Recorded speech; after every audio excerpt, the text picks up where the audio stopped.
அஸ்ட்ரோசேகர் YouTube channel நேயர்களுக்கு அபிராமி சேகரின் அன்பான வணக்கங்கள். நீங்கள் ரோகிணி நட்சத்திரத்தில் பிறந்தவங்களா? உங்களுக்கு தான் இந்த பதிவு. என்ன பதிவு அப்படின்னா, ரோகிணி நட்சத்திரத்தில் பிறந்த உங்களுக்கு உங்கள் வாழ்க்கையில் கல்வி எப்படி இருக்கும், எஜுகேஷன், அதுக்கப்புறம் உங்களுடைய வருமானம்னாலே இங்கே மெயினாக பார்க்குறது, ஒரு ஆண் பெண் உலகத்தில் யாராக இருந்தாலும் பிறந்தால் சம்பாத்தியம் பண்ணோம்னா 2 வழி தான் இருக்குது. ஒன்று வேலைக்கு போய் சம்பாதிக்கிறது, இன்னொன்று பிஸ்னஸ் பண்ணி சம்பாதிக்கிறது. இந்த பிஸ்னஸ்லையுமே 2 விதமான வழிமுறைகள் இருக்குது. ஒன்று உற்பத்தி சார்ந்தது, இன்னொன்று உற்பத்தி செய்யப்பட்ட பொருட்களை சேல்ஸ் பண்ணுறது, சேல்ஸ் அண்ட் சர்வீஸ். ஆக இது எது உங்களுக்கு ஒத்து வரும் உங்கள் லைஃப்பில், ரோகிணி நட்சத்திரத்தில் பிறந்தவங்களுக்கு? அடுத்தபடியாக உங்களுடைய வாழ்க்கை, திருமண வாழ்க்கை, மேரேஜ் லைஃப், மேரிட்டல் லைஃப் எப்படி இருக்கும்? அதுக்கு அடுத்து நமக்கு தேவை குழந்தைக்கான ஆப்ஷன் எப்படி இருக்குது, வாய்ப்புகள். அடுத்தபடியாக மெயினாக உங்களை பொறுத்த வரைக்கும் நீங்கள் உங்களுடைய வருமானங்கள், அடுத்து வருமானத்தை வச்சு நம்ம அடுத்து வரக்கூடியது நம்முடைய வெல்த்து. இந்த வெல்த்து வந்து அடுத்து என்ன ஆகும் அப்படின்னா நம்முடைய ஹெல்த் பாயிண்ட்டு. இதெல்லாம் தான் இந்த பதிவில் நம்ம பார்க்குறோம். ரோகிணி அப்படின்னாலே நல்ல ஞாபகம் வச்சுங்க, நீங்கள் எப்பயுமே சந்திர பகவானுடைய ஆதிக்கத்தில், அனுகூலத்தில், அனுகிரகத்தில் பிறந்தவங்க. இப்போ சந்திரன் அப்படின்னாலே முதல்ல தெரிஞ்சுங்க, வாழ்க்கையில் 15 நாள் அவர் வளர்வார், 15 நாள் தேஞ்சிருப்பார். இது சந்திரனுடைய இயற்கையான சுபாவம். அப்போ அந்த மாதிரியான சுபாவத்தில், ஆதிக்கத்தில், அந்த நட்சத்திரத்தில் நீங்கள் பிறந்தவங்க. அப்போது உங்கள் வாழ்க்கையிலையுமே ஏதோ ஒரு சந்தர்ப்பத்தில் அப் அண்ட் டவுன் என்பது இருந்துக்கிட்டே இருக்கும். உயர்ந்த நிலையில் இருந்தாலும் ஏதோ ஒரு சந்தர்ப்பத்தில் நமக்கு கீழே வர்றதுக்கு வாய்ப்பு இருக்குது. வாழ்க்கை முழுவதுமே நான் கஷ்டப்பட்டுருக்கேன்னு யாருமே ஃபீல் பண்ணாதீங்க. உங்களுடைய வாழ்க்கை மறுபடியும் உயர்வதற்கான வாய்ப்பு. இதுதான் உங்கள் பிறக்கும்போது இருக்கக்கூடிய ரோகிணி நட்சத்திரத்தோட அமைப்பு. இருந்தால் கூட உங்களுக்கு ஃபஸ்ட்டு எஜுகேஷன் எப்படி இருக்குன்னு பார்க்குறோம். உங்களை பொறுத்த வரைக்கும் education, under education, higher education, இதுதான் நமக்கு எஜுகேஷனில் இருக்கிறது. அடுத்து ரிசர்ச்.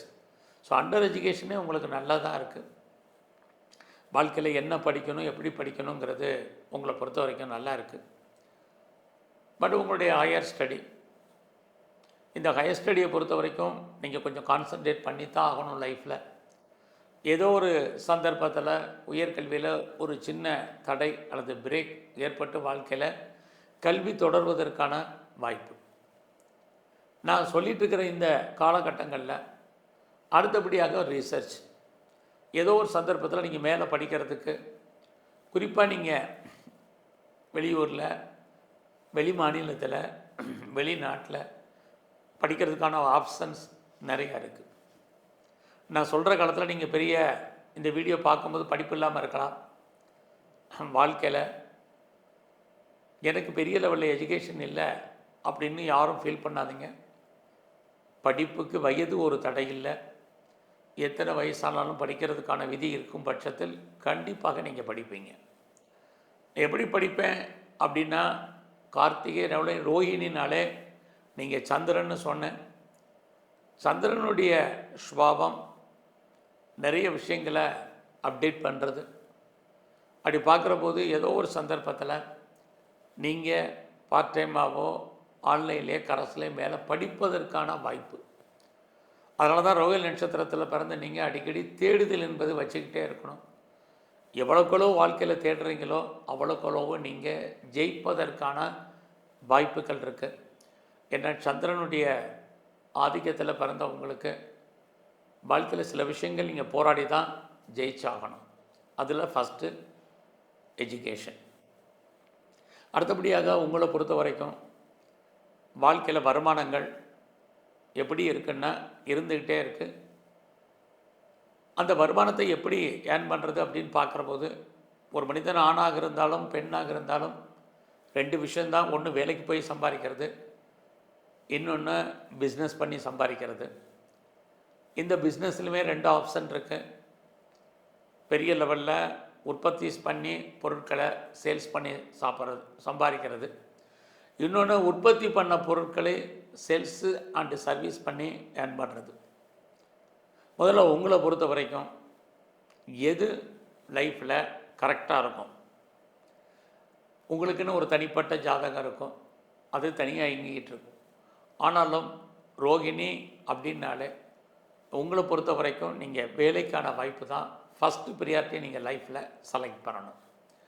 வேலை அப்படின்னா வெறும் கவர்மெண்ட் சர்வீஸ் மட்டுமில்லை, ப்ரைவேட் கம்பெனியில் வேலை பார்க்குறது, ஒரு எம்என்சியில் வேலை செய்கிறது, பேர் போன ரெப்யூட்டட் கன்சல்ட் ஒர்க் பண்ணுறது, எந்த நாட்டு கவர்மெண்ட்டாக இருந்தாலும், அது ஸ்டேட்டோ சென்ட்ரலோ குவாசி கவர்மெண்ட்டோ எதுவாக இருந்தாலும் உடல் உழைப்பு சார்ந்த மாதம் சம்பாதிக்கக்கூடிய வேலைக்கு பேர் தான் ஜாப்.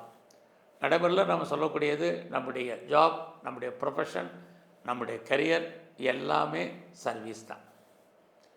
அப்போ உங்களுக்கு இது ஃபஸ்ட்டு ப்ரியாரிட்டி உங்கள் வாழ்க்கையில் இது தான் நீங்கள் செலக்ட் பண்ணணும்.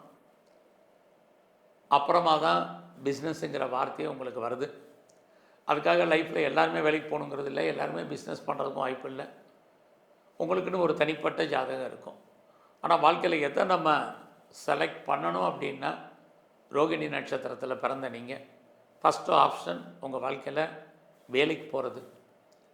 அதுக்காக நான் பிஸ்னஸ் பண்ணாமல் இருக்கணும்னா பிஸ்னஸ் பண்ணுறதுக்கான வாய்ப்பு இருக்குது. பிஸ்னஸில் உங்களை பொறுத்த வரைக்கும் நான் முதல்ல சொன்னதான் ப்ரொடக்ஷன் சைடு, சேல்ஸ் சைடு.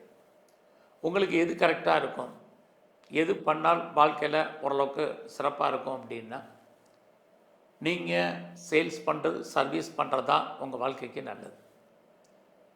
பெரும்பாலும் உங்களை பொறுத்த வரைக்கும் நீங்கள் உற்பத்தி செய்யப்பட்ட பொருட்களை அளிப்பதற்கு, சர்வீஸ் பண்ணுறதுக்கு தான் பாசிபிலிட்டிஸ் நிறையா இருக்குது. அதுக்காக நான் மேனுஃபேக்சரிங் ஃபீல்டில் இருக்கக்கூடாதா அப்படின்னு கேட்குறதுக்கு வாய்ப்பு இல்லை. மேனுஃபேக்சரிங் பண்ணலாம், எது பண்ணால் நமக்கு லாபம். பிஸ்னஸ் நம்ம பண்ணுறதே லாப நோக்கத்துக்காக தான் பண்ணுறோம். அந்த லாபம் நமக்கு கைக்கு பணமாகவோ தனமாகவோ பொருளாகவோ வரணும், வர்றதுக்கு தான் இந்த வேலை. பிஸ்னஸ்லேயுமே நீங்கள் யாரெல்லாம் பெரிய லெவலில் பார்ட்னர்ஷிப் பிஸ்னஸ் வேண்டாம், பார்ட்னர்ஷிப்போடு பிஸ்னஸ் பண்ணிங்கன்னா ஏதோ ஒரு சந்தர்ப்பத்தில் பார்ட்னர் உங்களை விட்டு பிரிகிறதுக்கு அல்லது பார்ட்னரால் பிரச்சனை வர்றதுக்கு உங்கள் லைஃப்பில் நிறைய பாசிபிலிட்டிஸ் இருக்குது. பிஸ்னஸை பொறுத்த வரைக்கும் ஓன் பிஸ்னஸ், அதுலேயும் சேல்ஸ் அண்ட் சர்வீஸ். அடுத்தபடியாக உங்களுடைய மன வாழ்க்கை, மேரிட்டல் லைஃப் எப்படி இருக்குன்னு பார்க்குறோம். ஏதோ ஒரு சந்தர்ப்பத்தில் கண்டிப்பாக உங்களுக்கு திருமணம் உண்டு. வாழ்க்கையில் உங்களுக்கு ஏதோ சந்தர்ப்பத்தில் பிஃபோர் மேரேஜ் ஒரு ஆஃப்டர் மேரேஜ் காதல் வசப்படுவதற்கான வாய்ப்புகள், லவ் அஃபேருக்கான சூழ்நிலைகள் இருக்குது. திருமணம் உண்டான்னா கண்டிப்பாக திருமணம் உண்டு. ஆனால் திருமணம் ஆனாலும் ஏதாவது ஒரு சந்தர்ப்பத்தில் கணவன் மனைவி பிரிவு. இங்கே பிரிவுன்னா ரெண்டு விஷயம் இருக்குது, டெம்பரரிலி செப்பரேஷன், பர்மனண்ட் செப்பரேஷன். வேலையின் காரணமாக பிரிகிறது, அடிக்கடி நிகழ்வுகள் நடப்பதற்கான வாய்ப்பு ஏதோ ஒரு சந்தர்ப்பத்தில் மறுபடியும் சேர்ந்து இருக்கிறது. இதுக்கெல்லாம் வாய்ப்புகள் உங்களுக்கு இருக்குது. அடுத்து ரோகிணி நட்சத்திரத்தில் பிறந்த உங்களுக்கு குழந்தை பாக்கியம் இருக்குது. குழந்தைகளால் நன்மை, மகிழ்ச்சி, சந்தோஷம், ஏதோ ஒரு விதத்தில் அவர்களால் ஏற்றம் கண்டிப்பாக இருக்குது. அடுத்தபடியாக திருமணம், குழந்தை பார்த்தோம். மெயினாக உங்களை பொறுத்த வரைக்கும் வெல்த்துன்னா நமக்கான வீடு, வசதி வாய்ப்புகள், வண்டி வாகனங்கள், ஏதோ ஒரு தோட்டம், விவசாயம், இதெல்லாம் தான் வெல்த்து. இந்த வெல்த்து உங்களுக்கு பரவாயில்லையானா கண்டிப்பாக நல்லா இருக்குது. வாழ்க்கையில் இதெல்லாம் கிடைப்பதற்கான வாய்ப்பு இருக்குது. இது கிடைக்கணுன்னா நீங்கள் என்ன பண்ணணும்? உங்களை பொறுத்த வரைக்கும் ரோகிணி நட்சத்திரம்னா சந்திரன்னாலே ஆக்சிலேஷன் அர்த்தம். வாழ்க்கையில் நீங்கள் எஃபர்ட் கொடுக்கணும், நம்பிக்கை வைக்கணும் எல்லா விஷயத்துலையும். இல்லைன்னா நம்பிக்கை தான் உங்கள் வாழ்க்கையினுடைய மெயின் ஃபவுண்டேஷனு. எதுலையுமே ஒரு சந்தேக கண்ணோடு நீங்கள் இருந்தீங்கன்னா ஜெயிப்பதற்கான வாய்ப்பு இல்லை ரோகிணியை பொறுத்த வரைக்கும். ஏன்னா நீங்கள் எந்த விஷயத்துலையுமே ஆழ்ந்த சிந்தனையோட எடுத்து வைக்கக்கூடிய ஒவ்வொரு ஸ்டெப்பும் கால்குலேட் பண்ணி பண்ணிங்கன்னா கண்டிப்பாக வாழ்க்கையில் நீங்கள் ஜெயிப்பதற்கான வாய்ப்பு நிறையா இருக்குது. உங்கள் வாழ்க்கையில் உங்களுக்கு நல்ல நட்புகள், ஃப்ரெண்ட்ஷிப் உங்களுக்கு அமைவாங்க. அந்த ஃப்ரெண்ட்ஷிப்பை வச்சு நீங்கள் வாழ்க்கையில் பெரிய லெவலில் முன்னுக்கு வர்றதுக்கான வாய்ப்பு ரோகிணி நட்சத்திரத்தில் பிறந்த உங்களுக்கு இருக்குது. ஆக இவ்வளவு நல்ல பலன்கள் உங்கள் வாழ்க்கையில் இருக்குது. உங்களுக்கான உடல் ஆரோக்கிய குறைவு அப்படின்னு பார்க்குற போது எப்பயுமே உங்களுக்கு பொறுத்த வரைக்கும் விஷனில் ப்ராப்ளம், சளி தொல்லைகள், கண்ணில் பிரச்சனை, ஏன்டி பிரச்சனை, சளி தொல்லைகள், குறிப்பாக நுரையீரல் சம்மந்தப்பட்ட பிரச்சனைகள் வாழ்க்கையில் ஏதாவது ஒரு சந்தர்ப்பத்தில் வர்றதுக்கான வாய்ப்பு, ஆஸ்துமா, ஈஸ்னோபுலியோ ப்ராப்ளம், பிரைமரி காம்ப்ளெக்ஸ், இதுக்கான வாய்ப்பு, யூரினரி சம்மந்தப்பட்ட பிரச்சனைகள், யூராலஜி சம்மந்தப்பட்ட பிரச்சனைகள், இதெல்லாம் வாழ்க்கையில் ஏதாவது ஒரு சந்தர்ப்பத்தில் நீங்கள் ஃபேஸ் பண்ணுறதுக்கான வாய்ப்பு, அதன் காரணமாக வைத்திய செலவுகள் ஏற்படுவதற்கான சூழ்நிலைகள்லாம் லைஃப்பில் உண்டு. நீங்கள் ரோகிணி நட்சத்திரத்தில் பிறந்திருக்கீங்க. எத்தனையோ கோயில் இருக்குது, அது சம்மந்தமான விரிவான விளக்கம் அடுத்தடுத்த வீடியோவில் சொல்கிறேன். இங்கே எப்பயுமே நீங்கள் மறந்துடக்கூடாத ஒரு விஷயம், ரோகிணின்னா சந்திரன் அர்த்தம், சந்திரன்னா தாயின்னு அர்த்தம். அப்போ நம்ம யாரோ உலகம் முழுதும் நம்ம தாயாக நினைக்கிறோம்? உலக நாயகி அம்பாள். ஸோ இந்த நம்மளை உலகத்தில் நம்மளை படைத்த தாய் தெய்வம், பெண் தெய்வம்.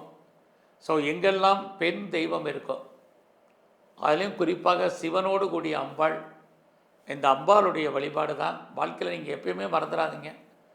ஒருவேளை நீங்கள் இருக்கிற இடத்துல அம்பாள் இல்லைனாலும் பெண் தெய்வம் ஏதாவது ஒரு தெய்வம் இருக்கும். நம்ம எல்லோருக்குமே நமக்கு பெண் தாய் தான். அந்த பெண் தெய்வத்தை வழிபாடு பண்ணுங்கள். உங்களுக்கு இருக்கக்கூடிய கஷ்டங்கள் எல்லாம் குறையும். நன்றி, வணக்கம்.